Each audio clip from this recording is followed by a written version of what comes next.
agaasimaha guud ee wasaaradda howlaha guud dhulka iyo guriyeenta Jamhuuriyadda Soomaaliland Mudane Cabdilaahi Jiire Maxamuud ayaa soo kormeeray mashaariicda iyo dhismayaasha kala duwan ee xukuumadda Jamhuuriyadda Soomaaliland ay ka wado gudaha magaalada Caynaba. Dhismayaashan ayaa waxaa ka mid ahaa baanka cusub ee laga dhisay magaalada Caynaba, garoonka kubadda cagta iyo waliba wadooyin laga hirgelinayo mashruuca GBLG oo ay hirgelinayso dowladda hoose ee degmada Caynaba iyo sidoo kale cusbitaalka degmada Og. agaasimaha ayaa halkaasi waxaa warbixin ku siiyay isuduwaha wasaaradda howlaha guud dhulka iyo guriyeenta ee gobolka Saraar Cabdikariin Axmed Cawil, maayir ku-xigeenka degmada Caynaba Cabdixaafid Libaax Salaax. maanta ay bishu tahay 27 November 2021 waxaan ku soo dhaweynaa magaalada Caynaba agaasimaha guud ee wasaaradda howlaha guud iyo team ballaaran oo hogaaminayo oo safar shaqo indhaweyta u joogay gobolada bariga. waxaan leenahay mudane agaasime ku soo dhawow adiga iyo teamkaagaba guud ahaan gobolka Saraar gaar ahaan degmada Caynaba. waxaanu agaasimaha guud ee wasaaradda howlaha guud ku soo dhaweynaa magaalada madaxda gobolka Saraar ee Caynaba. waanu leenahay agaasime ku soo dhawow magaalada Caynaba iyo guud ahaan gobolka Saraar ba mashaariic horumarineed xukuumaddu ka wado ka socda oo ilaa 22 mashruuc gaaraya ka socda. mudane agaasime waxaanu doonayaa dhamaantood kormeerto oo aan ku tusnaa baanu diyaar u nahay. mar labaad iyo mar saddexaadna gobolka kugu soo dhaweynaa agaasime. runtii agaasime laba wado oo 1 kiiloomitir isku ah magaalada dhexmara oo iyagana doonayaan xariga nooga jarto. baankii Caynaba oo intuu sare kilibka ku qabanayna isagana waynu taaganahay.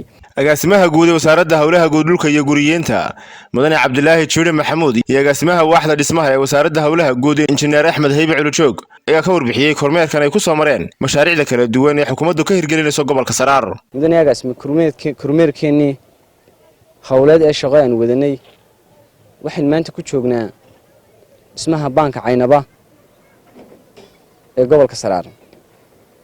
dhismaha baanku wuxuu ahaa mashruuc ku jira miisaaniyad oo laga dhisayo dakhliga dawladda. dhismahani mudane agaasime guud waxa ku guuleystay shirkadda dhismaha ee Baraka Group Construction Company. waxa ku baxay dakhli dhan $260,000.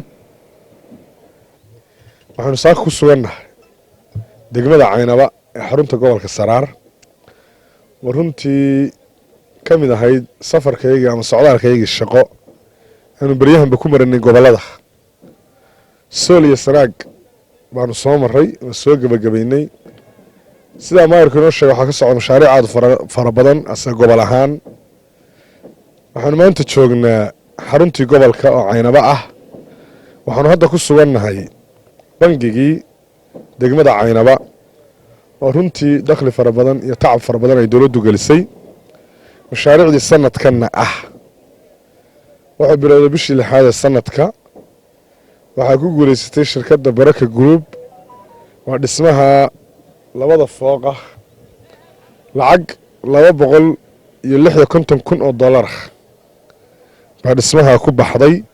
waxaa kaloo islaan hadda tagaynaa supervise garanayna anagu ka wasaarad ahaan oo gabagaboobay garoonkii kubadda cagta ee magaalada Caynaba.